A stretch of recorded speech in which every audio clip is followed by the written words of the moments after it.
Assalamualaikum warahmatullahi wabarakatuh. Alhamdulillahi rabbil alamin.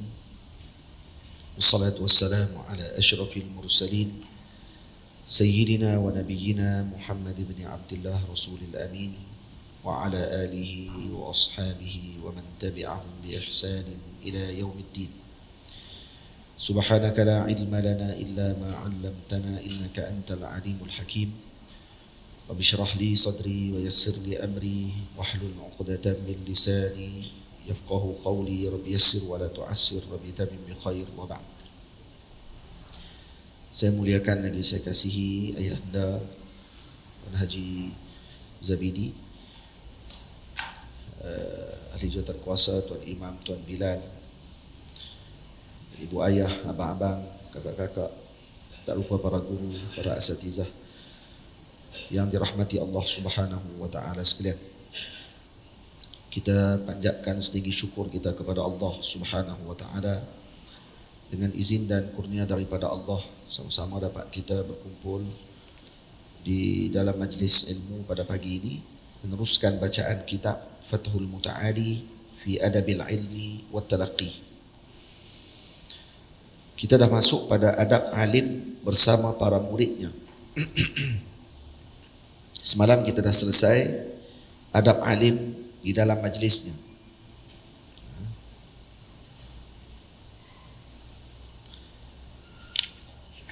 Hari ini kita masuk pada adab alim bersama para muridnya. Alim itu ikhlas dalam didikannya, tidak membezakan antara muridnya. Jadi alim perlu yang pertama ikhlas di dalam mendidik para muridnya,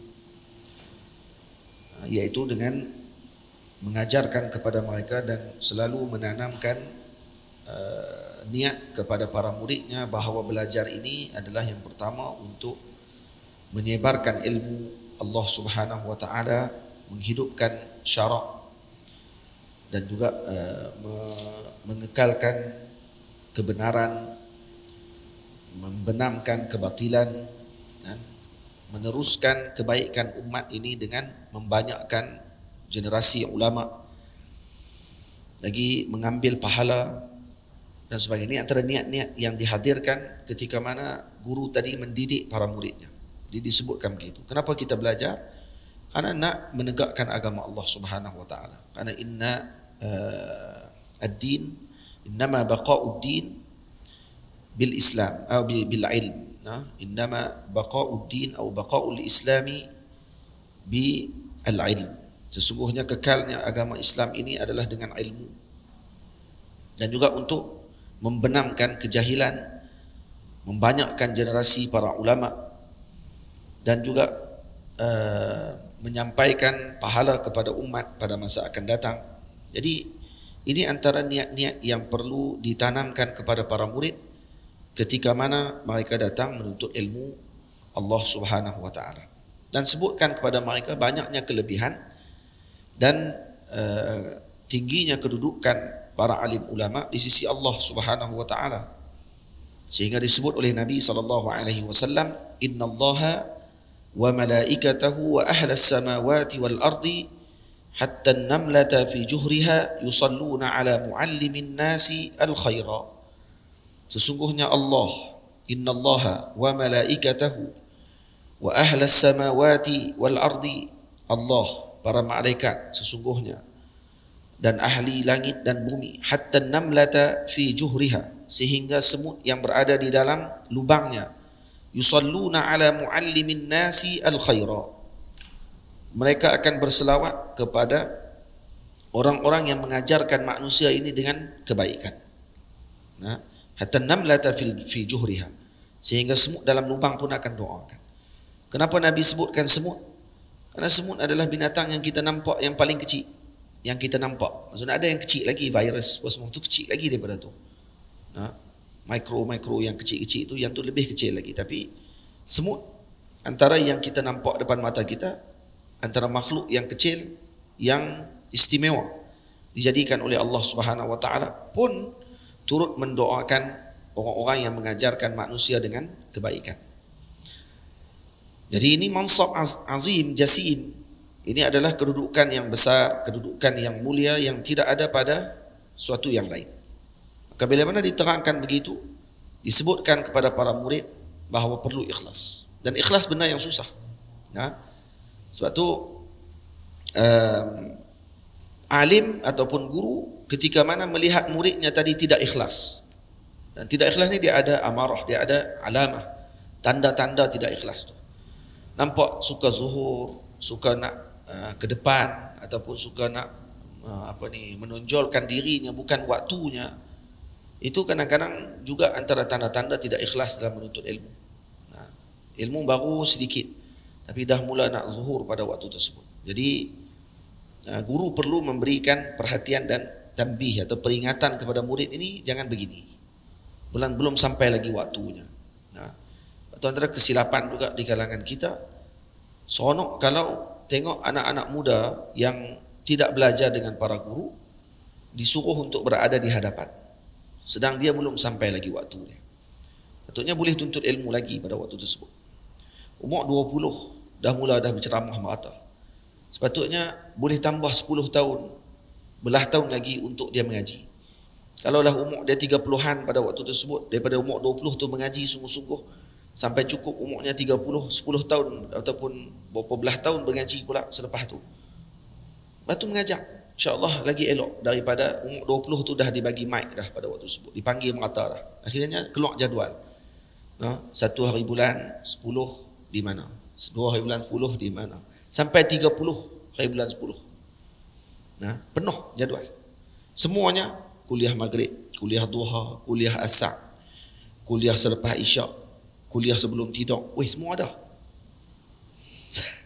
Sehari sampai 5-6 kuliah.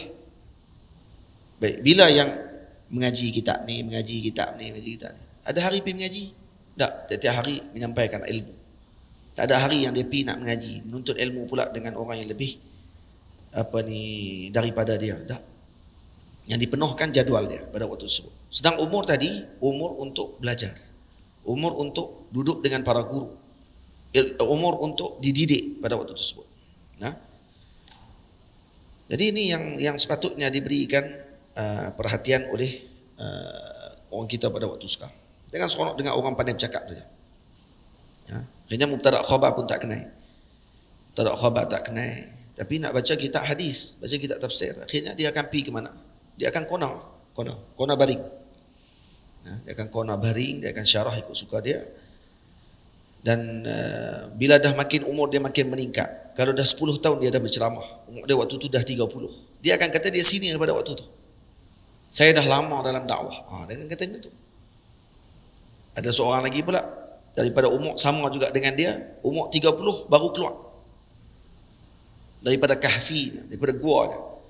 Baru keluar daripada madrasahnya, mengajak pada waktu tersebut. Dan kita akan tengok perbezaan orang yang dah 10 tahun tadi ini dengan orang yang 10 tahun dalam pengajian.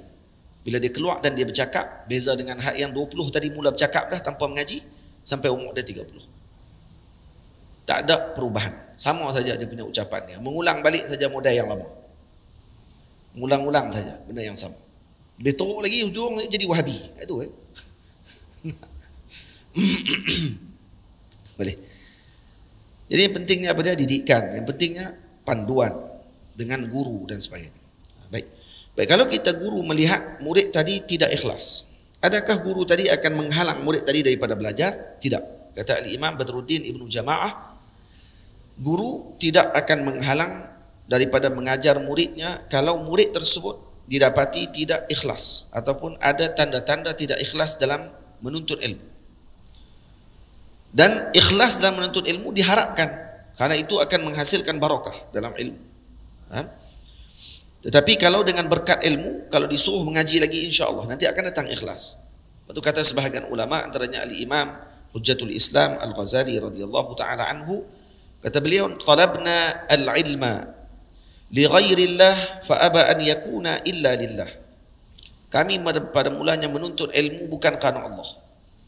Fa aba an yakuna illa lillah, dan Allah tidak berkehendak dengan perkara tersebut melainkan dijadikan kami ikhlas karena Allah Subhanahu wa taala.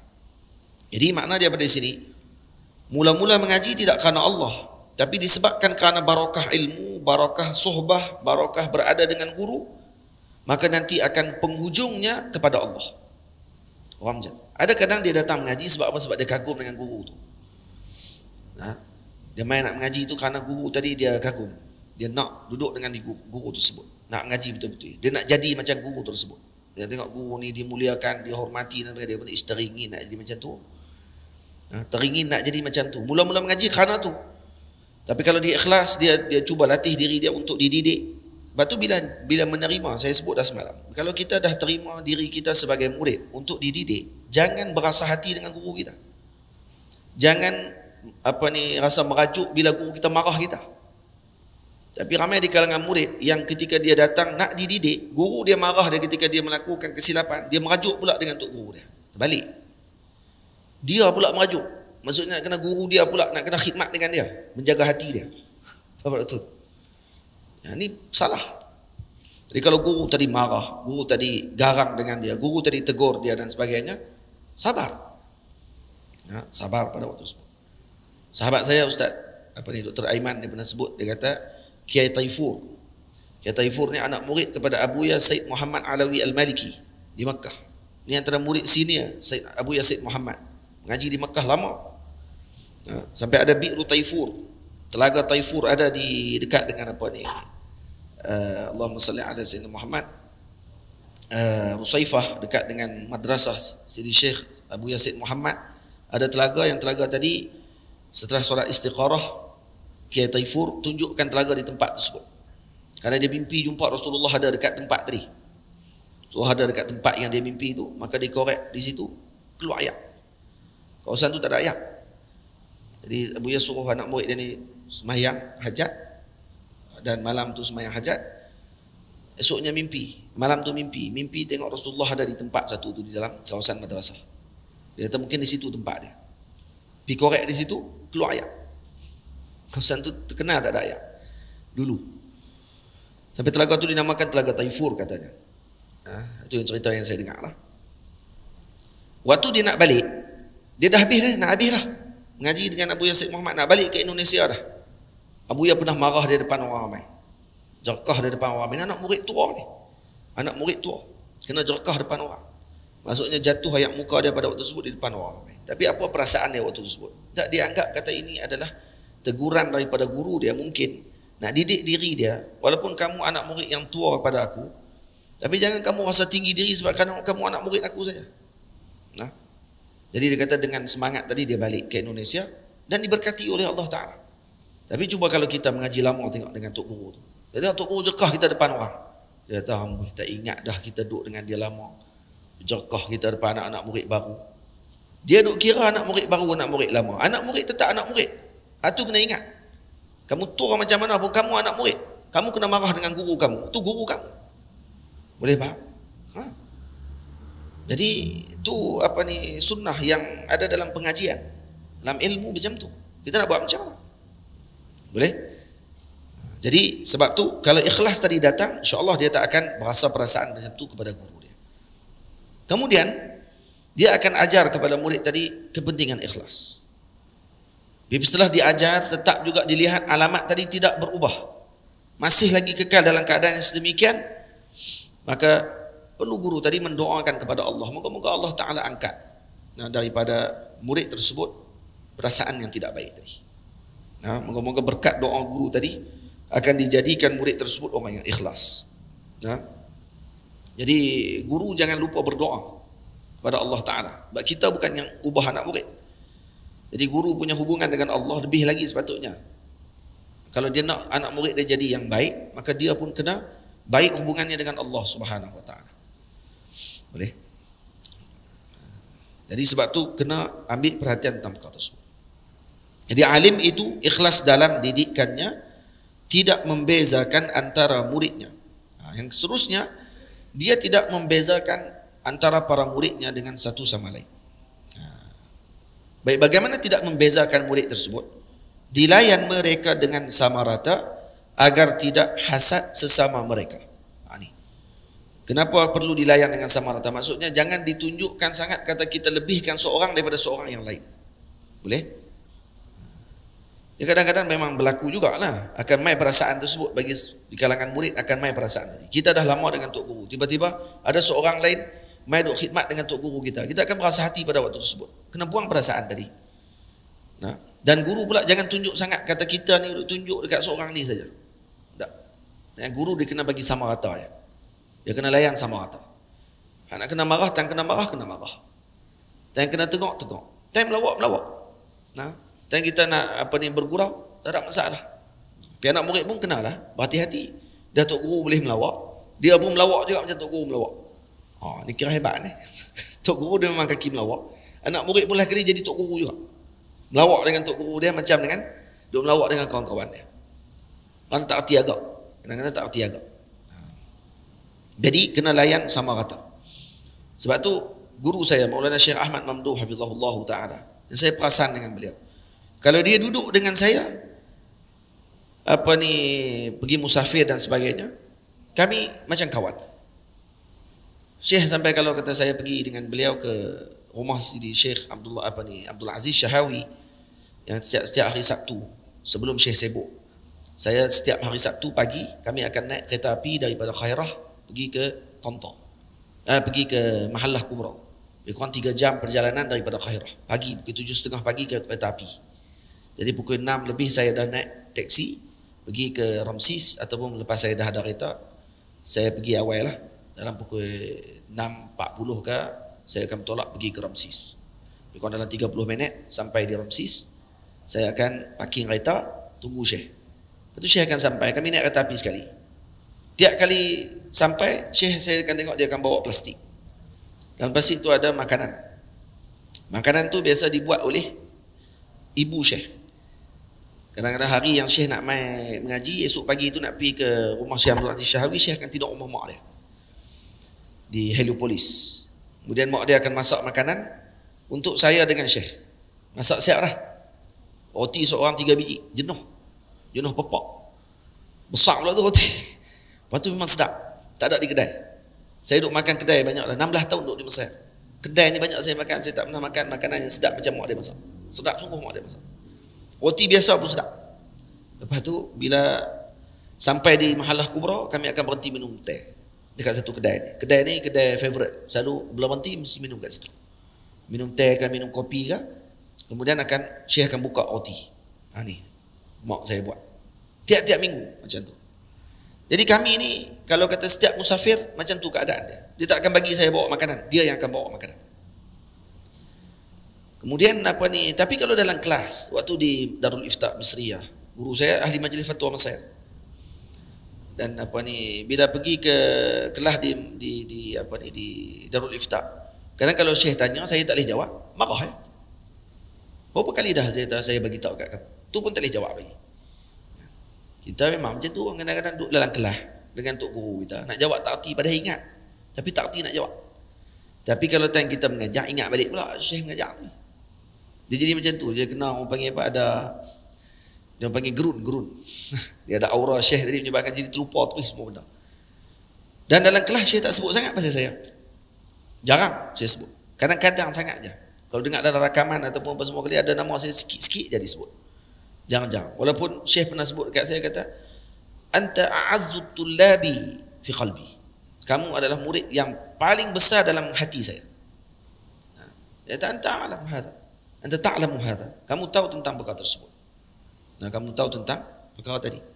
Jadi tapi dalam kelas dia tak ada duduk puji saya dalam kelas apa semua. Karena tu bukan sikap guru yang bagus. Kalau dia duk kerja puji anak murid dia.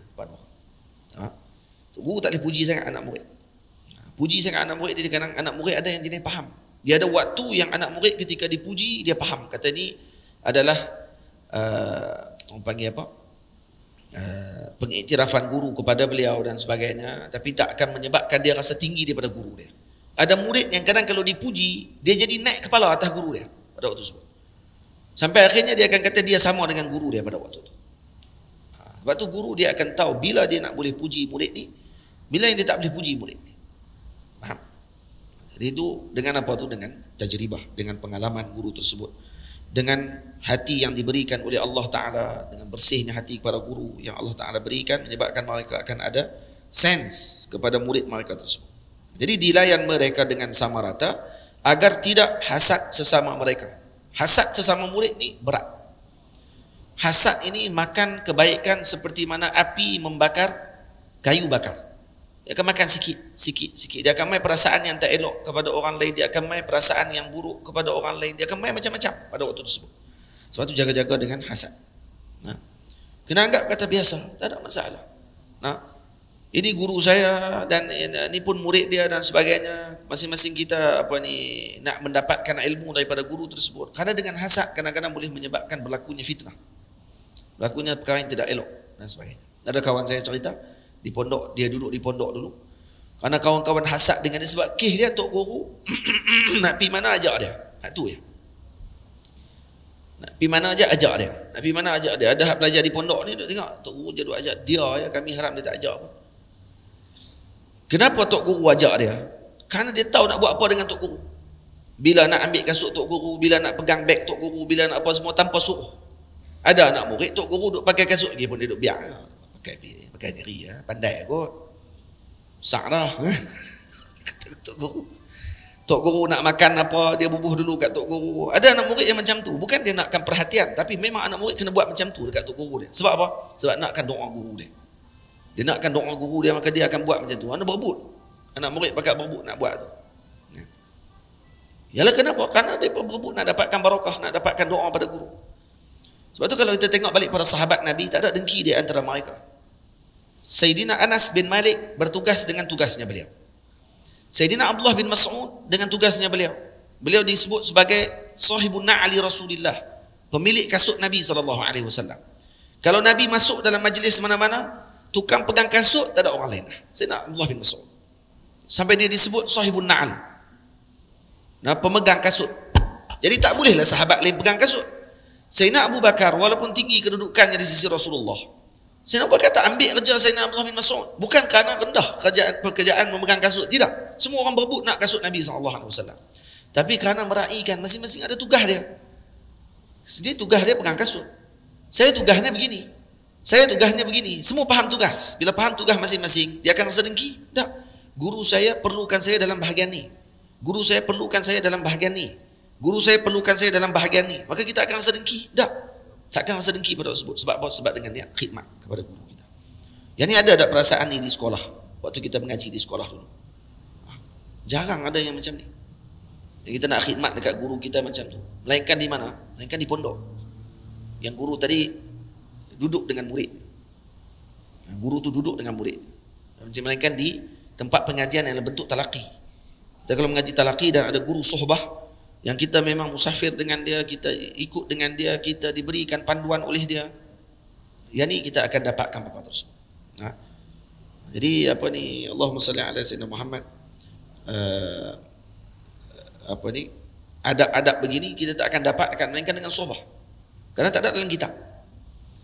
Dan kita tengok akhlak daripada guru kita sendiri. Boleh? Dilayan mereka dengan sama rata agar tidak hasad sesama mereka. Jika datang murid niatnya tak jelas, dididiknya penuh sabar hingga ikhlas. Kalau datang murid yang niatnya tidak jelas, macam saya sebutkan tadi. Kalau datang murid tersebut yang niatnya nampak ada tanda-tanda tidak ikhlas, maka dididiknya penuh sabar hingga murid tadi datang ikhlas. Berkat ikhlasnya guru dalam mendidik, insya-Allah Allah Ta'ala akan membolakkan balik. Allah Ta'ala pembolak balik hati. Allah Ta'ala akan bolak balikkan hati murid tersebut pula menjadi seorang yang ikhlas, insya-Allah. Karena tilmiz suratul syekh, murid adalah gambaran gurunya. Kalau gurunya ikhlas, insya-Allah akan terbit ataupun terpancar ikhlas tadi ke dalam dada murid tersebut, dan murid tadi akan jadi ikhlas. Faham? Sebab itu penting guru yang ikhlas ketika mendidik. Kalau guru tidak ikhlas, apa akan jadi? Berat. Murid tadi akan jadi biadab nanti. Dibimbangi, akan jadi biadab dan tidak akan bawa rahmat kepada umat Nabi Muhammad sallallahu alaihi wasallam. Guru saya Syekh Ahmad Mamduh hafizahullah, orang yang tegas orang ni. Kalau kata saya pernah sekali Syekh didik saya, duk ajak saya semua ni, malam mula-mula saya kenal Syekh. Mula-mula saya kenal dengan Syekh. Jadi Syekh apa ni, satu hari tu kami balik sekali naik kereta. Saya tak ada kereta lagi waktu tu. Naik sampai di HSBC, saya minta nak berhenti Ustaz. Saya kata, Syekh boleh tak berhenti Ustaz di HSBC? Saya kata boleh. Sebab Syekh Ahmad dia akan susun pengajian saya dengan guru-guru yang lain. Dia yang akan telefon Syekh Ali Soleh waktu tu 10 tahun yang lepas. Cerita dia 10 tahun yang lepas. Dia telefon Syekh Ali Soleh, dia kata ni saya ada anak murid namanya Muhammad Nazrul daripada Malaysia. Jadi apa ni, lepas tu Syekh dah sebutlah sifat-sifat kita dan sebagainya. Kemudian Syekh pun beritahu, boleh tak Syekh terima dia jadi anak murid, pergi mengaji di rumah. Tu selepas saya 6 tahun duduk di Mesir. Kemudian Syekh Ali Soleh kata nanti dia apa ni, dia tengok dulu, dia istikharah dulu. Jadi tak sampai seminggu lebih kurang, Syekh pun bagi tahu balik dekat Syekh Ahmad, kata saya dah diterima jadi anak murid. Jadi saya pergi rumah lah, pergi mengaji di rumah seorang-seorang. Itu yang saya duduk dengan Syekh Ali Soleh 10 tahun. Daripada siapa yang kira? Syekh Ahmad Mamduh yang kira. Dia yang kirakan saya dengan Syekh Ali Soleh untuk pergi mengaji di rumah. Jadi mengaji kitab Nahu lah, daripada rendah kitab Nahu sampai ke Ibnu Aqil. Daripada kitab Balaghah yang kecil sampai ke kitab-kitab yang Balaghah yang besar-besar sikit. Kemudian tafsir dalam ilmu adab dan sebagainya dipelajari dengan Maulana Syekh Ali Soleh hafizahullah ta'ala. Kemudian Syekh akan telefon pula Syekh ni, Syekh bawa saya berjumpa dengan Syekh sekian, Syekh bawa saya musafir pergi ke Makkah, jumpa dengan para masyayikh di Makkah, mengaji ikut sekali dengan Syekh dan sebagainya. Jadi waktu mula-mula saya kenal dengan Syekh, sebab Syekh akan tanya dekat saya, kamu nak bagi berapa dekat Syekh Ali Soleh? Syekh Ali Soleh ni orangnya miskin. Dia miskin. Rumah dia kamu tengok memang kecil sungguh. Memang Syekh Ali Soleh miskin orang ni. Kamu nak bagi berapa dekat dia? Kalau kami pergi mengaji, sekali kamu pergi mengaji, kamu nak bagi berapa? Saya pun nampak ada berapa ringgit sekian-sekian kalau saya sekali mengaji. Syekh kata boleh. Tapi jangan kurang daripada tu, Syekh kata. Murah sangat. Kalau kata tuan-tuan dengar yang saya bagi kat Syekh Ali Soleh ni, kira macam tak bagi. Mengaji sampai 2-3 jam. Tapi yang saya akan bagi dekat Syekh banyak sekian-sekian saja. Satu. Tapi dengan nisbah saya waktu tu yang baru kahwin, saya tak kahwin lagi waktu tu, 2006. Saya tak kahwin lagi. Saya kahwin 2010 saya kahwin. Saya kahwin 2010. 2006 apa ni, saya mula mengaji dengan Syekh Ali Soleh. Saya bagi waktu tu kerana bujang, duit pun tak apa nak ada, mau masuk sebulan 300 saja. Duit pula habis banyak beli kitab ya. Jadi saya adalah peruntukkan sikit untuk pergi mengaji dengan Syekh tu. Saya akan bagi sikit. Saya habak lah RM4. Sekali pengajian saya bagi dekat Syekh 25 genih. 25 genih waktu tu bahagi dengan 2. 25 genih bahagi 2 berapa? Dan berapa? RM11, RM10 lah. Kira RM10. RM10 2 jam pengajian. 2 jam pengajian bukannya cerita pasal utusan Melayu, cerita ceramah, tak, baca kitab 2 jam. Dan Syekh akan syarah setiap kalimah dalam kitab tersebut yang saya tak faham. Dan Syekh akan jelaskan apa maksud bagi kalimah ni, apa maksud bagi perbahasan ni, apa maksud bagi qadiyah ni, kaza dibahaskan. Sampai khatam 1 kitab, 2 kitab, 3 kitab, 4 kitab. Saya khatam dengan Syekh Ali Soleh hampir 30 buah kitab selama 10 tahun. 10 tahun saya mengaji dengan dia. Hampir 30 buah kitab saya khatam dengan dia.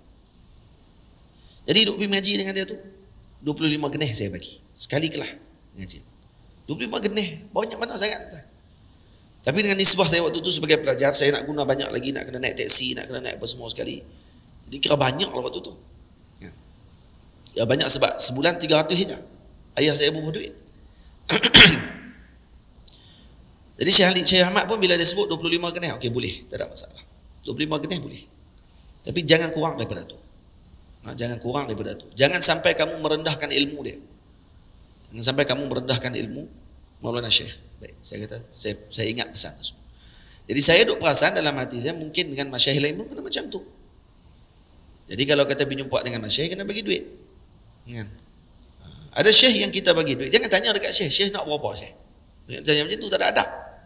Kita pula pergi tanya dekat syekh nak berapa.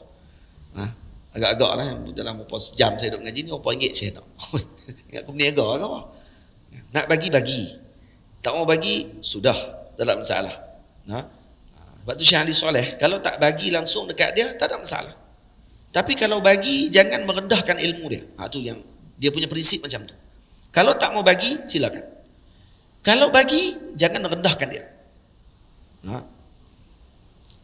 Jadi adalah isu pernah berlaku saya dengan Syekh Ali Soleh, ada sikit berlaku kesilahfahaman. Sampai Syekh Ali Soleh yang Syekh Ahmad Mamduh yang tolong selesaikan isu itu semua. Saya pernah sekali saya ikut kawan saya, anak kepada Habib Umar Jailani. Anak Habib Umar Jailani nama Habib Hamid. Said Hamid ni datang daripada Makkah, duduk 6 bulan di Mesir, semata-mata nak mengaji dengan Syekh Ali Soleh. Dia main nak mengaji nahwu ya dengan Syekh Ali Soleh. Maksud Syekh Ali Soleh punya nama ni sampai ke Mekah lah. Terkenal dengan Syekh Ali Soleh ni. Dia memang ulama besar Azhar lah. Mengajar di Masjid Azhar. Dan antara ulama tua anak murid kepada Syekh Muhyiddin Abdul Hamid, pengarang kitab Tuhfatus Saniyah. Jadi bila dia main tu, Syekh Ahmad kata kat saya, dah halang-halang Hamid main, kamu pergi dengan dia lah. Kamu pergi mengaji dengan dia sekali, boleh tumpang sekali, boleh khatam kitab cepat. Sebab dia main 6 bulan, dia akan khatam kitab. Saya kata ambil pulang boleh juga. Tapi Hamid dia sebabkan kerana dia main nak cepat, dia akan ambil seminggu 2 kali kelas dengan Syekh Ali Soleh. Jadi seminggu 2 kali kelas, saya akan keluarkan duit lebih kurang 50 geneh. 25 geneh kan? Sepatutnya macam tu lah. Yang saya dah janji macam tu. 25 geneh. Jadi bila saya dah 50 geneh, maksudnya RM25. RM25 kali dengan 4 minggu, dah RM100. Jadi saya akan tinggal RM200 lagi, duit saya dalam poket nanti. Jadi saya dah lah RM200 tu, hak tu lah nak guna duit untuk tambang, yang tu lah guna duit untuk beli kitab, yang tu lah untuk makan, nak bayar duit rumah lagi, bayar duit rumah sebulan, RM100 lebih, tinggal duit RM100 sebulan. Lepas tu saya segan lah, duit tak cukup, duit tak ada. Jadi saya nak buat macam mana lah saya kata. Akhirnya saya pun dah kata, dah halang dengan Habib, baik saya kurangkan sikit duit saya tadi, kemudian saya gabung dengan Hamid lah duit. Kira 2 orang gabung. Saya dah fikir seorang macam tu. Akhirnya saya bagi berapa? Saya bagi kurang daripada 25. Syekh Ali Soleh matanya tak nampak. Dia mata tak nampak. Dia kena tengok dekat baru dia nampak. Syekh Ali Soleh. Tapi kalau bagi duit dekat dia, dia pegang, dia tahu duit tu berapa ringgit. Retah sama ni tuan-tuan. Dia pegang, dia tak tengok. Dia pegang, dia buh dalam poket, dia tahu dah berapa ringgit. Nah, satu hari saya bagi kat dia RM10 tu. Tu kelas yang kedua. Saya pergi dengan dia, saya bagi 10 geneh. 10 geneh ni sama dengan apa? RM5. Saya bagi 10 geneh. Sebab apa? Sebab saya pergi 2 kelas. Saya duk fikir balik, kata duit tak pernah ada apa semua ni, saya bagi 10 geneh. Saya ambil, saya tak tengok. Pegang. Sebab saya bagi tu pun sini, belaga tangan dengan tangan. Memang tak nampak. Saya pegang duit tu boh dalam poket. Lepas tu saya tanya, ada nombor telefon Syekh Ahmad? Saya tanya kat saya, nombor telefon Syekh Ahmad ada? Saya kata ada, tolong tulis tak? Syekh Ali saya kena tulis dia besar-besar tulisan. Sebab Syekh tak nampak. Dia ada buku tulis, buku log. Syekh memang siapkan untuk tulis nama orang panggil nombor-nombor telefon. Jadi saya pun tulis besar-besar nombor telefon Syekh Ahmad. Kemudian Syekh Ali Soleh kata dekat saya. Dia kata dekat saya, Muhammad, kitab ni tinggi dengan kamu. Kamu tak sesuai. Main kelas ni. Nanti saya beritahu balik nanti. Bila kelas yang sesuai untuk kamu. Saya tak tahu rupa-rupanya tu adalah penolakan secara halus oleh Syekh. Syekh nak tolak saya, tak mau bagi saya jadi anak murid. Saya kata, kitab ni tinggi. Kamu tak sesuai kitab ni. Nanti jangan main lagi dengan Hamid. Nanti saya akan susun lain kelas kamu. Maksudnya Syekh dah tolak saya dah tu sebenarnya. Tapi saya tak pasang. Saya balik. Malam tu Syekh Ahmad telefon saya. Syekh Ahmad telefon saya kata, kamu buat apa dekat Syekh Ali Soleh? Muhammad. Saya kata, saya buat apa? Kamu buat apa? Kamu fikir balik, kamu buat apa? Saya tak buat apa. Dia kata, kamu janji dengan apa dengan aku? Dia kata, kamu janji apa? Kamu nak bagi berapa dekat Syekh Ali Soleh? Sekarang kamu bagi berapa dekat Syekh Ali Soleh?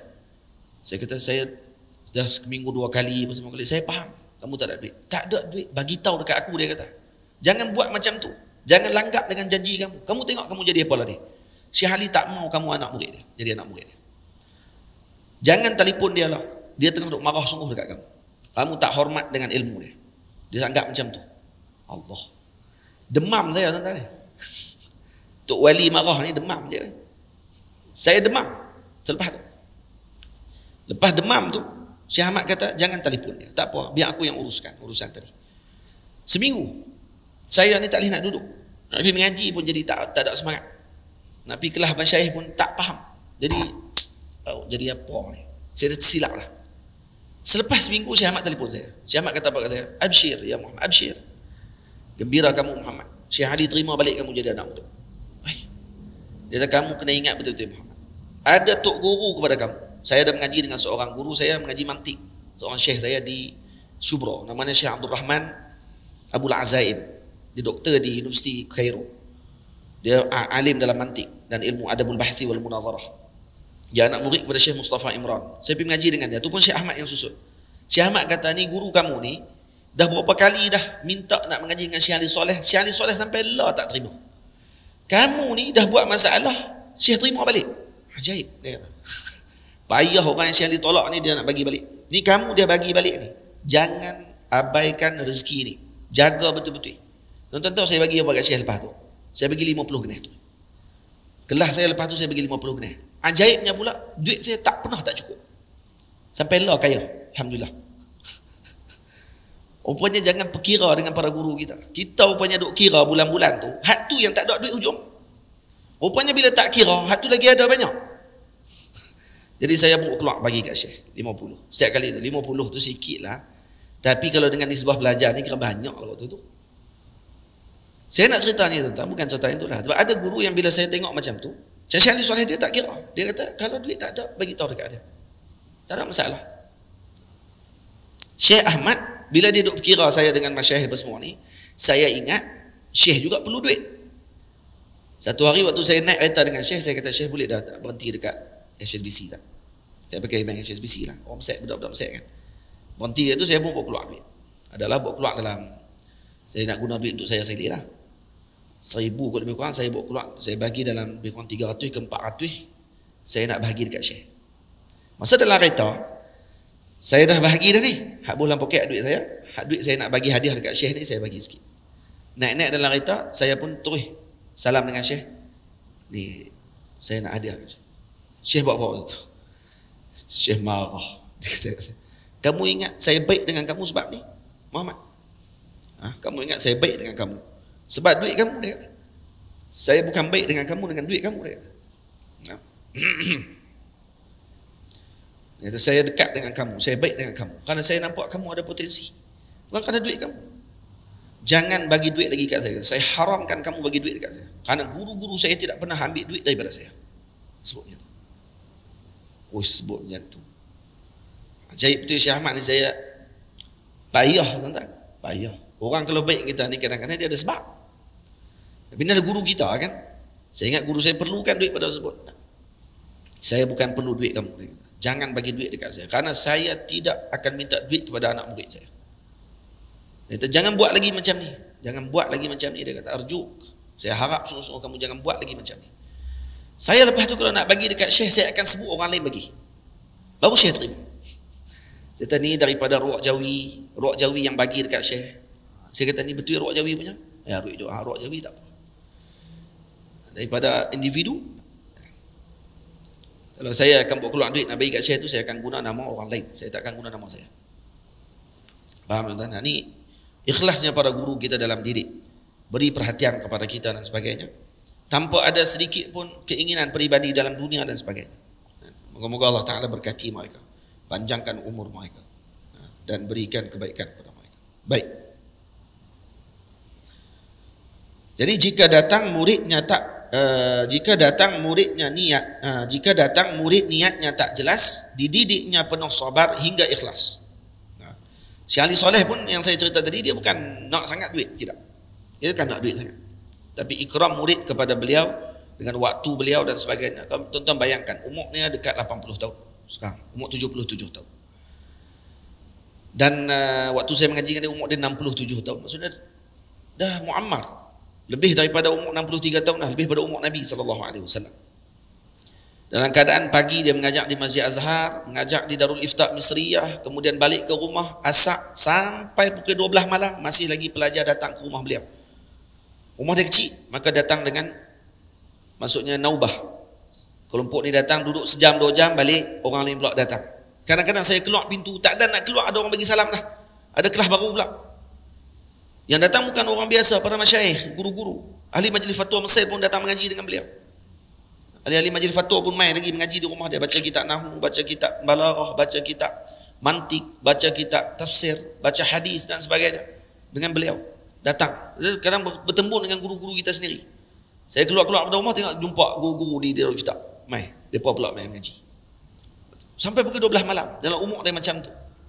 Dengan masa dia, dengan apa ni, pengorbanan yang dia bagi tadi ni, sikit sangatlah kalau nak banding dengan apa yang kita bagi kepada beliau. Sikit sangat. Baik. Jika datang muridnya niat tak jelas, dididiknya penuh sabar hingga ikhlas. Ini dididik oleh para guru dengan penuh sabar sampailah murid tadi datang ikhlas. Sebab itu tuan-tuan yang dirahmati Allah, seorang tadi tidak akan jadi orang yang boleh memberikan bimbingan, didikan kepada umat kalau dia tidak pernah dibimbing sebelum itu oleh guru. Dia tak pernah dibimbing oleh guru, dia tidak pernah sohbah dengan guru. Sebab itu sohbah ni adalah benda yang paling asas, rukun yang paling besar untuk melahirkan ulama. Nak jadi alim mesti dibimbing. Takkan kita tengok dalam perjalanan hidup seorang alim melainkan dia ada sohbah dengan guru yang akan mendidik dia daripada kecil sampai dia jadi betul. Maksudnya daripada kecil ilmu dia sampai dia menjadi orang yang membimbing umat. Mesti kita akan tengok dia ada perjalanan dengan guru dia duduk berapa lama dengan guru dia, begitu. Bukan dengan YouTube. Para muridnya tidak akan diabaikan, diperhati akhlak juga perbuatan. Para muridnya tak akan diabaikan olehnya. Dia akan tengok semua akhlak dan perbuatan para muridnya. Ditegur kalau tidak betul. Ditegur kalau tidak kenal. Waktu musafir kami ke Makkah Al-Mukarramah, waktu nak turun tangga dia macam ni. Tangga turun, tangga naik. Kan? Jadi kami mengaji kitab Minhajul Talibin dengan Sayyid Ayub Ahdal. Anak murid kepada Syekh Abdullah Sa'id Lahji. Mengajar di Sawatiyah di Makkah Al-Mukarramah. Jadi setelah pengajian, lebih kurang 5 jam pengajian, kami nak berpisah lah. Nak keluar daripada bilik Syekh tu. Bila keluar, Syekh nak naik rumah dia di bahagian atas. Kami pula nak turun tangga ni. Bila nak turun, bila dah salam dengan Syekh, saya dengan Syekh Ahmad waktu tu. Kemudian saya pun terus pusing nak turun pada waktu tersebut. Kemudian Syekh Ahmad tarik saya dengan kerah dan kasak waktu tu. Syekh Ahmad dah sekali, kami pergi 2 orang ke Makkah waktu tu. Tarik saya kasak. Dan saya pusing balik, menghadap ke Syekh. Malaysia tak kata apa, semua tarik saya. Nanti dulu. Dia kata nanti dulu ya. Saya pun, dan saya nak turun dah. Syekh duduk naik, saya nak turun ni. Syekh Ahmad tarik saya. Pusing balik, tengok Syekh. Saya pun jadi pinga-pinga lah. Kenapa Syekh tarik saya? Syekh naik, habis dah hilang dah Syekh. Syekh dah masuk dalam rumah dia. Kemudian Syekh kata apa? Kat saya. Muhammad, jangan bagi belakang kamu dengan guru kamu. Belakang kamu jangan kamu bagi kepada guru kamu. Tunggu sampai dia hilang daripada pandangan mata kamu dulu. Baru kamu bagi belakang kamu kepada dia. Baru kamu turun. Ini kamu guru tengah duduk naik, kamu dah pusing dah ke belakang. Ush. Ada dalam kitab? Tak ada dalam kitab. Tak ada dalam kitab. Yang tu akan dapat dengan apa? Dengan sohbah. Dengan berguru. Dengan berguru, dengan kita berteman dengan guru kita. Karena mereka ahli adab. Karena mereka belajar dengan guru. Karena mereka juga dididik macam tu oleh guru mereka. Guru saya Syekh Ahmad Mamduh, anak murid tua Maulana Syekh Ali Jumaah, hafizahullah, Mufti Mesir. 20 tahun beliau belajar dengan Syekh Ali Jumaah. Dididik oleh Syekh Ali Jumaah 20 tahun. Bukan pendek masa. Kata Syekh Ahmad Mamduh, Syekh Ali Jumaah ni bukan ajak beliau hanya dunia berkenaan dengan akhirat saja. Dunia pun dia ajak. Dunia dan akhirat, ma bainas sama'i wal ard. Antara langit dan bumi. Dia ajak semua. Macam mana nak hidup, macam mana nak bermuamalah dengan orang. Dan macam tu jugalah Syekh Ahmad buat dekat saya. Para muridnya tidak akan diabaikan, diperhati akhlak juga perbuatan. Ditegur. Kalau tak kena tegur terus. Jadi sebab tu guru kadang-kadang tak boleh tahan teguran dia kepada murid kerana nak jaga hati murid. Takut murid tu berasa. Dan murid kena bersedia untuk ditegur oleh guru dia bila-bila masa. Kalau tok guru tegur, jangan duk berasa hati. Jangan duk berasa hati. Anggap ni sebagai perhatian guru. Kalau tidak, guru tak tegur kita. Anggap macam tu. Insya-Allah akan jadi murid yang baik. Faham? Dan jangan menjawab waktu guru tegur. Jangan menjawab. Bila tok guru tegur, jawab. Tak, sebenarnya ustaz saya bukan, tak usah jawab. Bila tegur cukup. Jazakallah. Terima kasih. Itu senang. Ini tok guru tegur, dia nak jawab. Tok guru tegur lagi nak jawab. Tak, jangan jawab. Senyap saja. Terima teguran tersebut. Itu cara dia.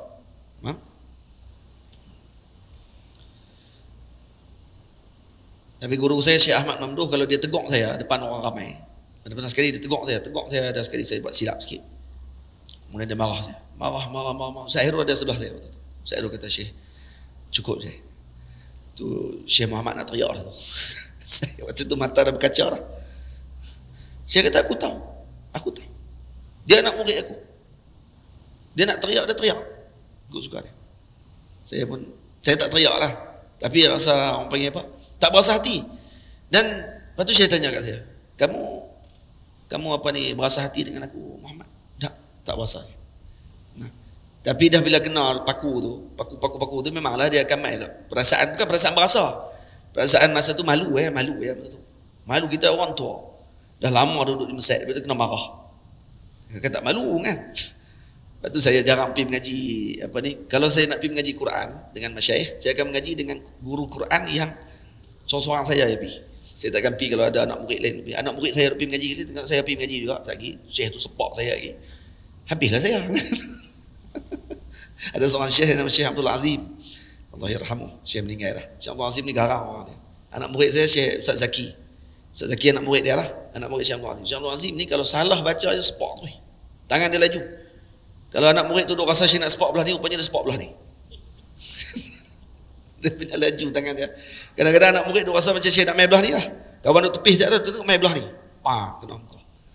Memang dia sepak. Saya bila dengar kena sepak ni, saya tak pi. Saya kata kalau pi lagi tengok ada anak murid kita. Tengok baca bismillah tak kena, depan kita lagi kata, ustaz rupanya baca bismillah tak kena. Jadi saya mengaji dengan guru saya lah. Quran saya mengaji dengan Syekh Ali Soleh dan juga dengan Syekh Abdul Aziz Syahawi. Saya mengaji dengan Syekh Abdul Aziz. Dan dia sebab tak sepak saya. Sebab Syekh Abdul Aziz Syahawi baik. Syekh Ali Soleh pun kalau saya baca tak betul, dia akan suruh ulang balik. Syekh Ali Soleh kalau saya baca depan dia baca, sebab saya baca Quran dengan tafsir sekali, tafsir jalan lain. Tapi sempat saya dengan dia baca lebih kurang 17 juzuk ya. Tak sempat habis. Tapi baru ni saya telefon Syekh Ali Soleh, saya beritahu Syekh saya tak boleh pergi ke Mesir lagi. Syekh tarik Allah tu panjang. Ya Allah. Syekh tarik Allah. Kata aku tak jumpa lagi Muhammad kata. Betul kata ada. Jumpa insya-Allah. Saya akan pergi ke Mesir balik saja, tapi saya akan jumpa Syekh dan minta izin. Saya balik sebab ayah tak ada apa semua kan. Sebab tu. Lepas tu Syekh Ali Soleh kata apa kat saya, dia kata tak apa Muhammad, tak ada masalah. Telefon aku, dia kata. Kelas kita sambung dengan telefon. Hang tak boleh mai, kita telefon. Kitab ada lagi tak habis. Dia kata, telefon aku, kita baca kitab dengan telefon. Ush, tersakan. Kita bagi masa, ada waktu dia bila yang sesuai, hang telefon aku saja. InsyaAllah kita baca kitab dengan telefon. Dia kata, hak ni nak dengar sangat ni. Saya tak minta, Syekh yang bagi. Lepas tu Syekh Ahmad kata dekat saya, Muhammad, selepas dah lebih kurang dalam 5 tahun, 6 tahun saya mengaji dengan Syekh Ali Soleh. Selepas peristiwa pertama yang saya kena tolak tu, lepas tu saya kata tak kena tolak lah. Ada sekali lagi, saya ada sikit salah faham dengan Syekh Ali Soleh. Syekh Ali Soleh salah faham dengan saya. Saya bukan salah faham dengan Syekh. Syekh salah faham dengan saya, bahkan dia halang. Dia tak bagi saya main kelas dia lebih kurang dekat 4 bulan, 5 bulan juga. Syekh tak bagi saya main sebab ada sikit isu lah. Jadi apa ni, Syekh tak bagi main rumah. Bukan tak pergi main rumah, Syekh kata, hang jangan main rumah aku. Bukan Syekh kata itu, Syekh tak macam tu. Syekh dia jenis lembut. Ada sekali itu saya buat majlis sama'. Saya, Syekh Ahmad Mamduh, Syekh Muawad Mangkush, dengan ada 2 orang kawan lagi daripada Mesir. Kami mengaji dengan Syekh Abdul Wakil Hashimi daripada Mekah. Baca kitab Sunan Tirmizi, khatam sampai habis. Baca kitab Muwatta' Al-Imam Malik, riwayat Imam Yahya Al-Laisi. Baca kitab Sunan Ibnu Majah sampai habis. Dan baca kitab Syama'il Muhammadiyah. 4 buah kitab dalam masa 2 minggu. Sehari daripada pukul 8 pagi sampai pukul 8 malam. 8 pagi, 8 malam. Sehari duduk baca. Sama kitab. Syekh mai daripada Mekah, kami 5 orang. Jadi saya tumpang barakah 2 orang syekh lah. Syekh Muawad Mangkush dengan Syekh Ahmad Mamduh. Jadi waktu dalam berjalan 2 minggu tu, saya terlepaslah kelas Syekh Ali Soleh. Saya dah maklum dah dekat Syekh. Saya beritahu, kata saya tak boleh pergi kelas Syekh kerana saya ada urusan. Syekh kata tak apa. Boleh, tak ada masalah. Rupa-rupanya Syekh berasa. Syekh berasa tunggu. Memang kita kalau bila jadi guru ni kita akan berasa. Kalau anak murid kita bagi tahu kat kita, ustaz saya nak pergi kelas ustaz ni, saya tak boleh mai kelas ustaz. Boleh tak? Ini memang kurang ajar gila. Nah, hang tak mai kelas aku. Hang boleh habaq lah tak mau kelas aku. Kelas aku waktu tu, hang pergi kelas orang lain. Bukan tak bagi pergi kelas orang lain, tak. Bukan tu perasaan seorang guru, tak. Tapi janganlah ganti kelas yang hang duk mai selalu tu. Hang dah mulazamah dengan guru tersebut, dah selalu dengan guru tadi, tiba-tiba hang pergi kelas dia. tinggal kelas aku. Dia akan main perasaan tu sebenarnya. Saya dah maklum kat Syekh, saya kata, Syekh saya tak boleh nak main kelas. Syekh boleh terima kalau saya di luar daripada Kairah. Tu Syekh boleh terima. Maksudnya saya dalam Kairah. Kalau Syekh saya beritahu kat Syekh, saya terpaksa musafir. Saya ada sama hadis di luar daripada Kairah. Tu insya-Allah Syekh terima. Syekh tak apa, sebab tu luar daripada Kairah. Tapi dalam Kairah. Dan Syekh tahu saya dalam Kairah. Jadi tengok saya tak main kelas dia. Rupanya Syekh merasa hati. Lepas tu saya pergi jumpa dengan Syekh. Bila saya tanya kat Syekh, Syekh kelas kita yang hari Ahad macam mana Syekh? Tak apa dulu, aku sibuk Muhammad. Saya tahu dah, Syekh memang tak mau. Saya selepas dah berapa tahun dah dengan Syekh. Jadi saya faham dah Syekh. Kalau dia buat macam tu, saya tahu ni mesti bayangkan saya ni. Syekh ni merajuk ni, tahu dah. Saya pujuk dia lepas tu. Saya kata, Syekh ada apa-apa nak makan apa semua? Tak, saya tak mau apa. Saya jawab macam tu, saya tahu dah. Saya tak mau apa. Lepas tu saya pergi jumpa dia di kelas. Saya main kelas dia di Masjid Azhar. Kelas umumi lah. Saya pergi kelas Syekh di kelas umumi. Habis kelas selalunya Syekh akan tanya saya, Syekh Muhammad mana? Syekh Muhammad. Saya akan duduk belakang. Dia kata, saya di sini Syekh. Tu Syekh kami akan jalan keluar sekali. Syekh akan pimpin. Saya akan pimpin dengan Syekh keluar sampai depan Masjid Azhar. Anak Syekh akan ambil. Selalunya macam tu. Tapi dalam 5 bulan tu Syekh jumpa saya, sihat no? Syekh Muhammad sihat? Assalamualaikum. Dia berasa sungguh kat saya. Tapi saya ikutlah belakang Syekh tu, ikut. Syekh memang dah berasa hati dengan saya. Saya mai daripada Malaysia, saya balik cuti, saya mai balik, saya buat mai hadiah kat Syekh. Lepas tu saya kata, Syekh saya ada hadiah nak bagi kat Syekh ni. Saya tak mau hadiah. Syekh saya tak mau hadiah. Jazakumullah khair. Terima kasih banyak. Saya tak mau hadiah. Saya tahu marah sungguh kat saya masa tu. Allah. Pedih tentang ni kalau guru marah kita ni. Saya tak tahu nak buat macam mana dah. Tak apalah, saya tetap pergi kelas Syekh. Pergi juga kelas Syekh tiap hari Isnin saya akan pergi. Pergi. Sampai satu hari. Tiap-tiap habis kelas saya akan pergi jumpa Syekh. Syekh sihat? Sihat alhamdulillah. 5 bulan macam tu. Syekh sihat? Sihat. Lepas 5 bulan saya pun mai jumpa Syekh. Syekh kata, tolong pimpin aku Muhammad sampai depan. Pimpinlah. Ni dah lain ni. Kemudian Syekh kata, bila nak main rumah? Bila nak main rumah ni? Nak main rumah je. Alhamdulillah. Syekh beritahu saya nak main rumah bila? Main. Minggu depan dia kata main rumah aku. Main rumah. Hari Ahad main. Tak dah. Ini dah pintu dah terbuka dah waktu tu. Kalau sidqun niyah, kalau kita betul niat kita dengan guru kita, insya-Allah guru kita akan terbuka hati dia. Kata main rumah. Kata, saya main rumah Syekh. Saya main tak bawa kitab. Saya main duduk dengan Syekh. Syekh kata, macam mana sihat? Keluarga sihat di Malaysia? Mak ayah sihat? Mak sihat. Saya kata, alhamdulillah Syekh. Mana kitab? Baca. Tak. Saya bukan main nak baca kitab je. Saya main nak jumpa Syekh.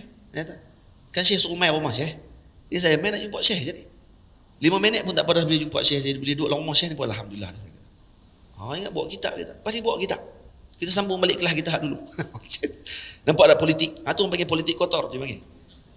Anak murid kena reti politik dengan tok guru dia. Jangan bodoh sangat. Tok guru marah dengan kita, kita tinggal tok guru. Ni tak cerdik orang panggil. Tok guru pun ada perasaan dia. Kalau kita ilhah dengan guru, da'bun wa ilhah. Kan kita mengaji dah. Ada 4 kan asas bagi menuntut ilmu. Syekhun fattah, aqlun rajah, kutubun sihah, da'bun wa ilhah. Tu ilhah lah tu. Kita mai lagi. Tak tinggal tok guru kita ni. Karena kita nak dekat dia. Kalau tok guru merajuk dengan kita, kita tinggal tok guru, kita biar pergi kat dia. Siapa dia nak kat siapa ni? Kamu perlu dekat saya, kan saya perlu kat kamu. Kamu tak mai kat saya tak heran pun. Yang perlu tu kamu. Kita mai kat Syekh. Mai rupa-rupanya barakah betul. Saya ni kitab nahwu lama tak buka. Tapi kalau buka sekali saja, saya akan ingat balik macam Syekh Ali Soleh mengajar. Kalau lama tak buka pun, buka balik macam Syekh Ali mengajar balik, saya akan teringat. Bukan saya mengajar macam Syekh Ali Soleh lah. Tapi saya akan teringat balik yang Syekh Ali dulu mengajar dekat saya. Berkat Syekh Ali Soleh ni, masya-Allah. Itu antara kisah-kisah lah. Saja cerita. Cerita ni orang panggil apa? Pengalaman. Pengalaman ni pada mengajar kehidupan kita. Macam mana kita nak muamalah dengan guru kita. Yang ni siapa ajak saya ni semua ni? Tok guru saya, Syekh Ahmad Mamduh. Syekh Ahmad yang ajak saya politik ni semua. Politik bukan kepartiannya no. Ni pun politik juga Bukan senang nak dekat dengan guru kita. Syekh Ahmad Mamduh pernah jumpa dengan Syekh Abdul Jalil Karanshawi. Dia duk pergi mengaji dengan Syekh Abdul Jalil Qaranshawi ni di masjid di universiti, di kuliah. Ni Syekh Abdul Jalil Qaranshawi ni digelar Syafi'i Saghir dipanggil. Digelar Syafi'i Saghir.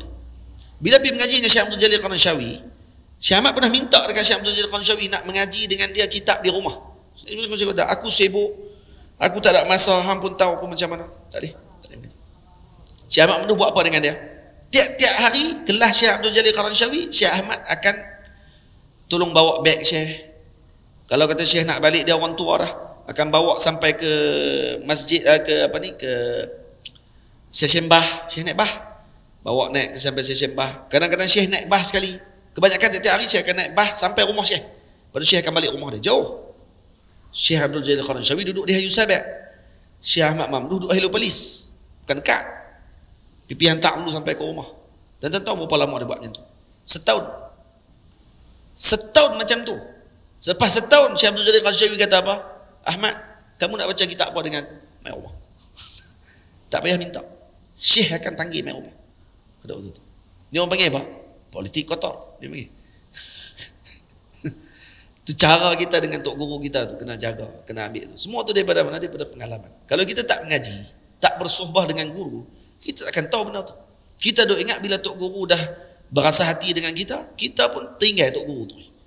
Biar pergi kan. Dia ada berasa hati kan. Biar pergi kat dia. Lama-lama dia okey. Weh, lama-lama dia okey. Dah kena telefon tok guru kita, tanya khabar dia, walaupun dia nak marah kita. Saya dah marah kat seorang anak murid saya ni dulu. Ada seorang anak murid saya marah kat dia betul-betul.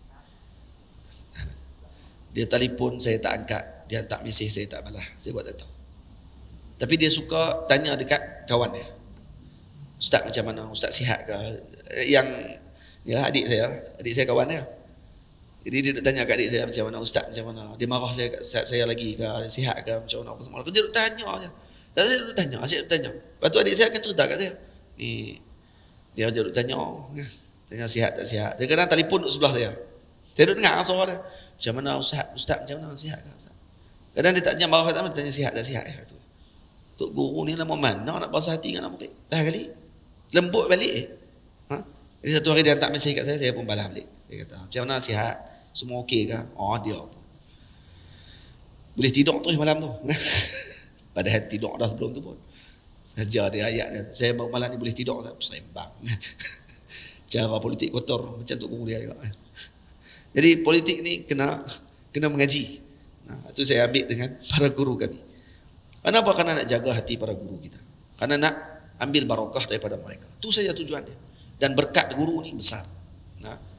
Berkat guru ni besar. Lepas tu Syekh Ahmad kata dekat saya, Muhammad, anta mahzuz. Dia kata, kamu ni beruntung. Syekh Ali Soleh ni sayang sungguh dengan kamu. Syekh Ali Soleh sayang sungguh dengan kamu. Dia kata, jangan kamu buat lagi yang kamu dah buat lepas-lepas. Syekh Ahmad tahu kata apa dekat Syekh Ali Soleh. Dia kata, Syekh Ahmad cerita balik kat saya. Peristiwa selepas saya ditolak kali pertama tu, Syekh Ahmad telefon Syekh Ali Soleh. Dia kata, Syekh silap faham dengan Muhammad ni. Dia bukan macam tu. Dia ni kaza. Syekh pula duk puji saya. Satu sifat-sifat manaqib dikeluarkan. Sebab Syekh Ahmad kata, dia ni siapa dia? Dia ni macam mana? Dia ni macam mana perangai dia? Dia ni macam mana? Dan kalau kamu kenal dia, Syekh, kamu akan sayang dengan dia. Kamu jangan tolak dia apa semua sekali. Lepas minggu, Syekh terima. Syekh kata, jangan buat lagi. Syekh kata, ni kamu dah beruntung sangat tadi. Payah dah Syekh Ali Soleh nak terima balik orang ni. Jadi kamu diterima balik ni, maksudnya kamu ni beruntung. Kena ambil perhatian, ambil berat sungguh. Saya cerita ni sebab teringat kat mereka. Itu aja. Yang teringat kat mereka. Baik. Selalu bertanya khabar tidak jemu agar sentiasa atas jalan ilmu. Jadi guru kena tanya selalu kepada anak murid dia. Macam mana pengajian? Kalau dah murid tadi dah besar, dah boleh dah menyampaikan dakwah dan juga pengajian kepada masyarakat, tanya macam mana dengan dakwah, macam mana dengan ilmu, macam mana dengan pengajian, mengajak kita apa sekarang. Kalau anak murid tu dah ada pondok, macam mana dengan pondok, anak murid berapa orang, tanya. Ambil berat. Kita pula jangan tinggal untuk guru kita. Jangan tinggal guru kita. Didiklah mereka mengikut aturan, jangan diberatkan luar kemampuan. Dididiklah para murid kita ni dengan mengikut aturannya, mengikut kepada dia punya kemampuan dan juga kapasiti murid tersebut. Jangan diberatkan murid-murid tadi dengan sesuatu yang tidak mampu bagi mereka untuk mendapatkan dapatan ilmu tersebut. Faham? Para murid itu wasiat junjungan, jangan diabaikan bimbang kemurkaan. Murid kita ini adalah wasiat daripada junjungan besar Nabi kita Muhammad sallallahu alaihi wasallam, maka jangan kita abaikan wasiat tersebut karena bimbang nanti akan dimurkai oleh Sayyidina Rasul, dimurkai oleh Allah Subhanahu wa taala. Karena Nabi mengatakan bahawa penuntut ilmu ini adalah wasiatir Rasul. Sayyidina Abdullah bin Mas'ud radhiyallahu taala anhu ketika datang penuntut ilmu, maka beliau mengatakan marhaban bi wasiatir Rasul. Selamat datang kepada orang-orang yang diwasiatkan oleh Rasulullah sallallahu alaihi wasallam. Jadi Nabi mewasiatkan kita. Benda wasiat ni benda berharga. Orang tak boleh wasiat dengan beras sebiji. Beras putih, ada orang boleh nak wasiat. Saya wasiatkan beras putih ni nanti bahagilah kat keluarga kita. Ada boleh?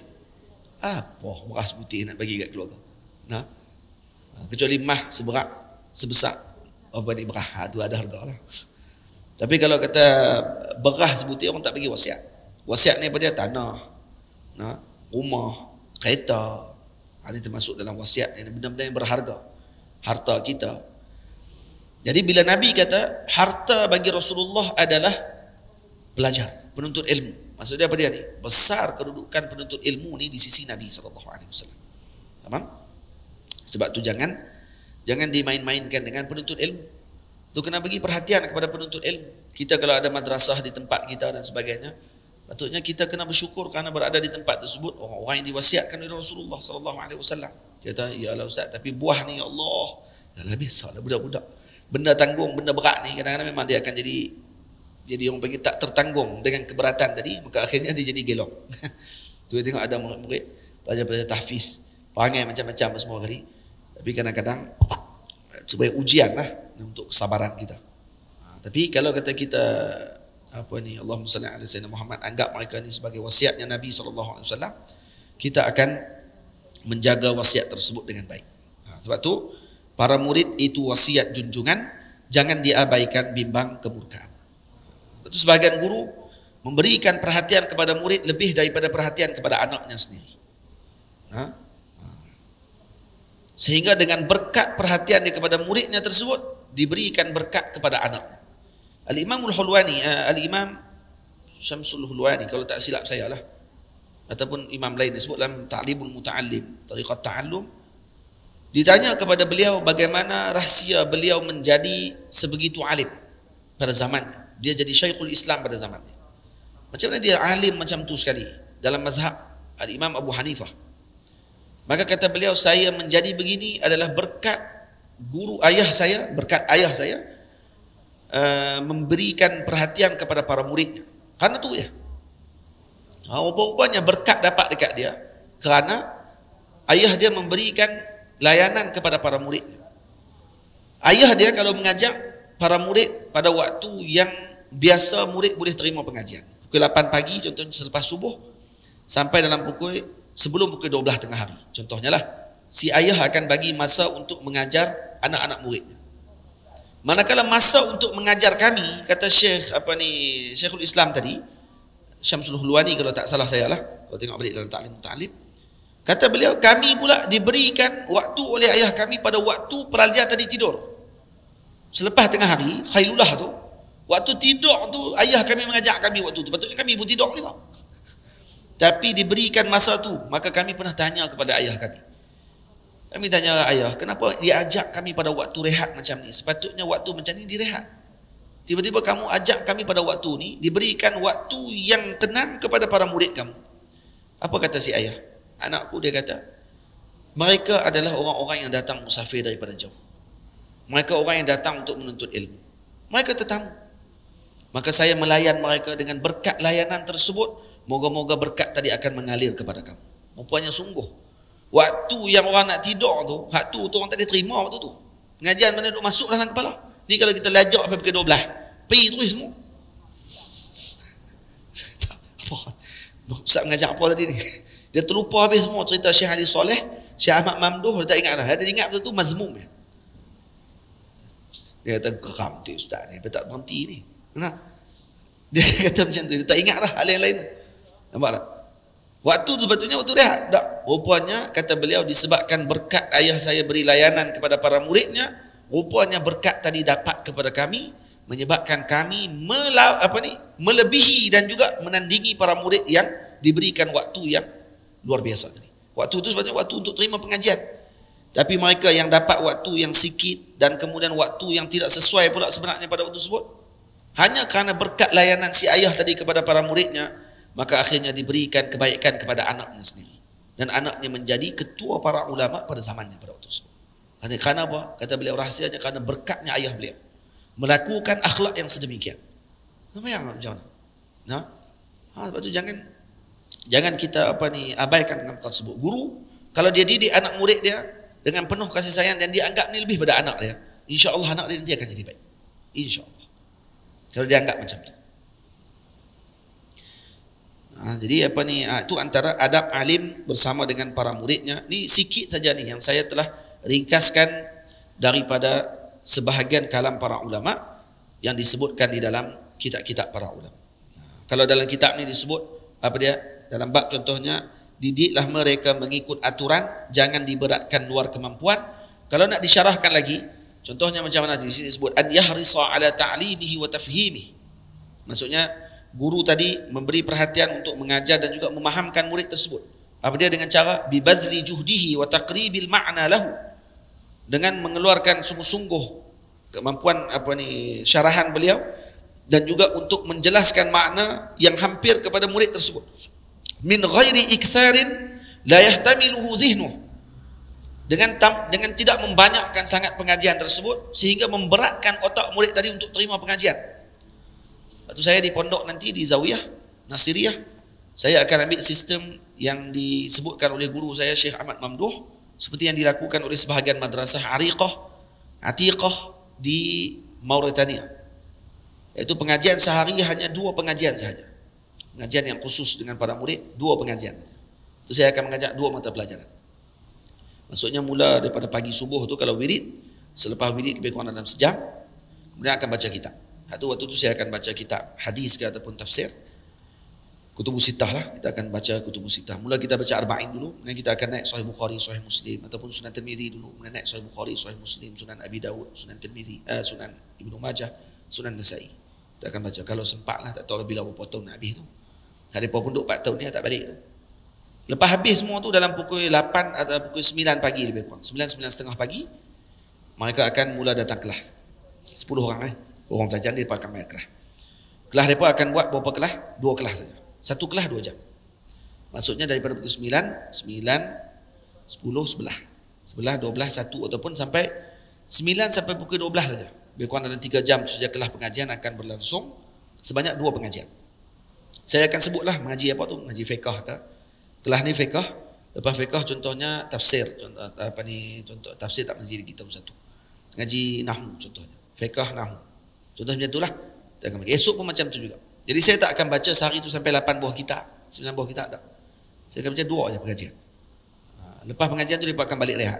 Asar baru mai balik. Asar akan baca Dalailul Khairat, wirid, kemudian akan baca Musabba'at, dan setelah Musabba'at baru akan baca kitab tasawuf. Syekh Abdul Wahab Sya'rani ke, baca kitab Imam Ibn Athaillah Sakandari ke, dengan rawah asar. Lepas tu rehat. Maghrib dia akan mengaji Quran. Saya akan suruh anak murid saya seorang mengajar Quran untuk betulkan bacaan. Ambil sanad Quran. Lepas Quran, bahar Isyak pukul 9 malam sampai pukul 11 malam mereka akan murajaah balik kelas pengajian yang mereka mengaji pagi tadi. Hak yang saya mengajak pagi tu, mereka akan ulang balik pengajian tersebut. Selama lebih kurang 2 jam ke 3 jam. Mereka akan ulang balik, akan ada guru yang akan bimbing, tengok balik macam mana mereka bincang. Faham ke tak faham? Yang akan cek balik dobit. Hak mereka dobit dah waktu saya duduk mengajar tu. Jadi waktu dalam tempoh 4 tahun ni, semua guru kena mai kelas saya. Sebab saya seorang je mengajar.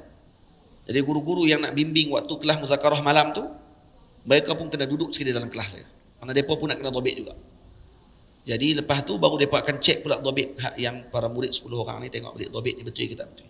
Takut nanti bila duduk mengajak ke orang, dia kata ni Ustaz Nazrul sebut ni, rupanya haram saya tak sebut pun, dia tulis tak betul. Jadi saya akan buat macam tu, sistem selama 4 tahun. Macam tu insya-Allah. Itu yang saya ambil panduan daripada guru saya lah, Syekh Ahmad Mamduh hafizahullah taala. Tengok di sini apa dia? Tanpa memberatkan murid tersebut. Au bastin la yadbituhu hifzuh. Ataupun dia tidaklah meluaskan sangat syarahan dia sampai murid tadi tak mampu nak hafal syarahan tersebut. Jangan luaskan sangat. Kena sesuai dengan waktu dia. Wa yuwaddihu limutawaqqifiz zihni al-ibarata. Dan kemudian yang mana otak nampak agak lembab sikit semua kali diterangkan lagi, dijelaskan lagi maksud dia. Bukan semua anak murid sama. Wa yahtasibu i'adata syarhi lahu wa takrarah. Dan kemudian yahtasib, ambil ta'anni, tenang dalam mana mengulang balik ilmu yang dia ajarkan kepada murid tersebut. Cara dia macam mana? Ni Imam Ibnu Badruddin Ibnu Jamaah dia bagi tahu cara lagi. Yabda bi taswiril masail. Yang pertama dengan apa? Dengan taswir masalah dulu. Gambarkan dulu masalah tersebut macam mana. Ini yang paling payah sebenarnya dalam pengajian. Dan pengajian yang sukar bagi guru adalah taswir masalah. Yaitu menggambarkan masalah tadi untuk murid tadi faham dengan secara general. Macam mana dulu faham masalah sekian-sekian ni. Jadi guru nak taswirkan masalah tersebut, diberikan contoh dan sebagainya.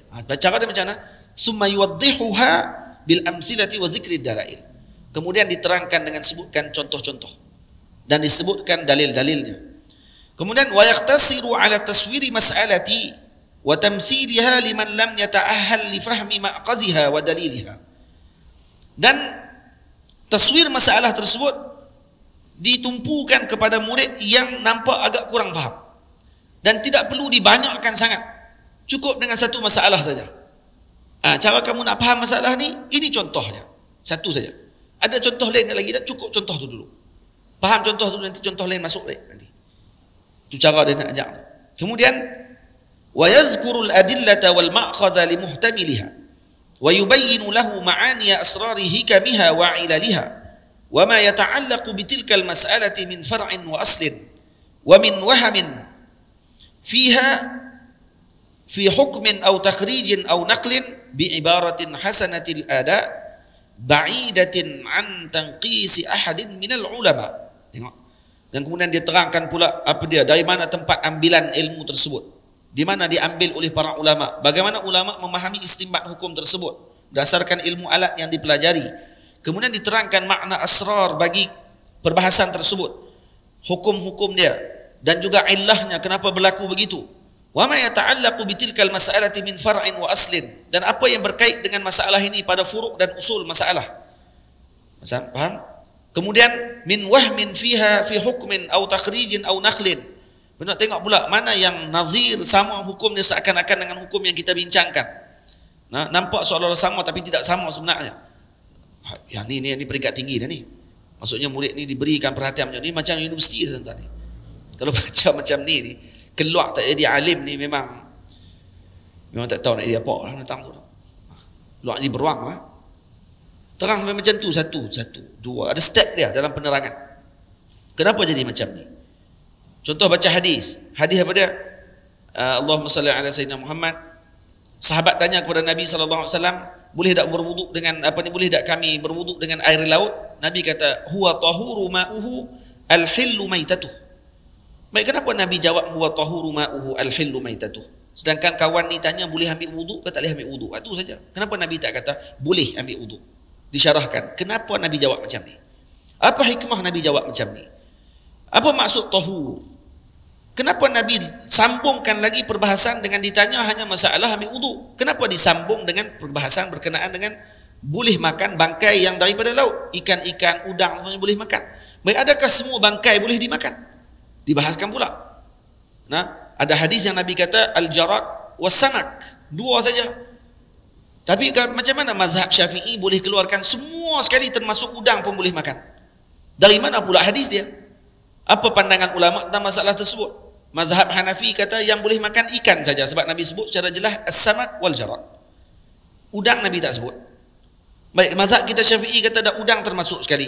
Kenapa udang disebut sekali? Padahal Nabi sebut dalam hadis tadi as-samak wal jarad saja.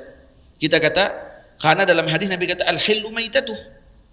Mazhab Hanafi kata maitah tadi difaham dengan hadis yang satu lagi. Kita pula kata maitah tadi dengan maksud umum. Apa sahaja yang dalam tu termasuk udang. Hadis tadi Nabi nak terangkan ini antaranya. Kerana dalam laut yang paling banyaknya ikan yang selalu orang tu ambil. Yang lain udang dan sebagainya itu dibagi furuk saja dalam laut. Maka furuk mengambil hukum yang asalnya. Bah pula. Nyunyu keluar habis semua sampai kena. Ikan apa pula yang boleh makan, apa yang tak boleh makan, keluar habis semua hukum. Tuan-tuan nak banyak-banyak kalau kita nak bahas macam tu. Satu kitab yang sangat menarik kalau kata tuan-tuan boleh baca bahasa Arab, kitab yang dikarang oleh Al-Alimul Allamah Al-Muhaddis Al-Syekh Nuruddin Aitr rahimahullahu taala yang baru wafat baru-baru ni. Ini kitab yang masya-Allah tabarakallah. Ketika membahaskan kitab Bulughul Maram dengan perbahasan yang sangat mumti', yang luar biasa. Disusun dengan tarik istidlal yang luar biasa. Dia mazhab Hanafi. Tapi kitab dia luar biasa. Itu tuan-tuan tak baca lagi kitab Al-Imam Ibnu Daqiqil Aid. Ibnu Daqiqil Aid syarah lagi keluar otak telinga. Nah, dia punya syarahan dia. Macam mana ulama faham tentang masalah hukum tersebut saja. Daripada hukum macam mana yang boleh keluarkan kata ini boleh makan, ini tak boleh makan. Ajaib. Nah, dan kemudian apa dia? Dengan cara apa? Bi ibaratin hasanatil ada, dengan ibarat yang comel cara penyampaian dia, ba'idatin an tanqisi ahadin minal ulama, dan jauh daripada merendahkan ulama lain. Ni duk syarah-syarah. Nampak ni. Ini ada seorang ulama tu dia kata dalam kitab tu. Tak cerdik tu. Tu tak arti. Syarah apa macam tu? Kitab tu tak kena. Jangan. Ba'idatin an tanqisil ulama. Karena waktu pelajar, waktu mula-mula dia nak mengaji, dalam pengajian tu dah mula duk celah para ulama, murid tadi akan lahir sebagai orang yang tidak ada adab selepas tu. Faham tak? Jangan kata, oh saya boleh. Rupanya kita boleh nak rak orang. Dah tak sampai hak kamu lagi pada waktu tu. Ada seorang main jumpa Syekh Ali Jumaah dalam kelas. Syekh tengah duk mengajar, kemudian dia main tanya dalil. Apa dalil dia Syekh yang Syekh sebut tadi? Syekh pun senyap, saya kata kat dia. Jangan tanya soalan lagi, saya kata. Jangan tanya lagi. Soalan yang kamu tanya, apa dalil itu, jangan tanya lagi. Ikut kelas dulu. Syarat main kelas aku, dia kata, duk diam dulu. Dengar dulu, nanti tanya. Dan dia terima syarat tu. Dia main selepas seminggu. Dengar, tak kata apa. Dia kata, hari ini, saya bagi peluang kat kamu duduk dalam masa seminggu, 2 minggu dalam kelas saya. Jangan tanya apa. Ni main-main tanya soalan dah. Apa dia dalil? Saya kata macam tu. Tak sabar, jangan tanya dalil lagi. Main dengar dulu 2 minggu. Lepas tu nanti tanya dalil. Lepas 2 minggu, senyap tak tanya dah lepas tu. Lepas tu bila saya tanya, mana soalan? Lepas tu kan kamu nak tanya soalan. Tak, rupanya banyak yang saya tak arti ke Syekh. Rupanya silap saya tanya awal tu. Dah lepas ikut, baru kita tahu. Bila kita nak tanya? Apa yang perlu kita tanya? Baru kita akan tahu pada waktu itu. Boleh tak? Ini ada banyak lagi ni disyarahkan. Jadi saya ringkaskan saja dalam kitab ni. InsyaAllah malam ni kita akan bertemu semula. Selepas maghrib, dalam bab yang seterusnya adab penuntut ilmu, yang ada 2 bahagian dalam adab penuntut ilmu, iaitu adab penuntut ilmu dengan gurunya, yang kedua adab penuntut ilmu di dalam majlis gurunya. InsyaAllah perbahasannya pada malam ini. Aqulu qawli hadza astaghfirullahal azim li wa lakum. Saya mohon ampun, mohon maaf kalau terkasar bahasa, tersilap dalam bicara saya, terasa hati ibu dan ayah semua. Moga-moga Allah Ta'ala berkati majlis kita ini, diberikan kefahaman, diberikan kebaikan kepada pihak masjid, kepada yang menganjurkan majlis ini, yang memudahkan urusan kita di sini. Moga-moga diberikan kebaikan kepada semua. Qul qawli hadza astaghfirullahal azim li wa lakum. Assalamualaikum warahmatullahi wabarakatuh.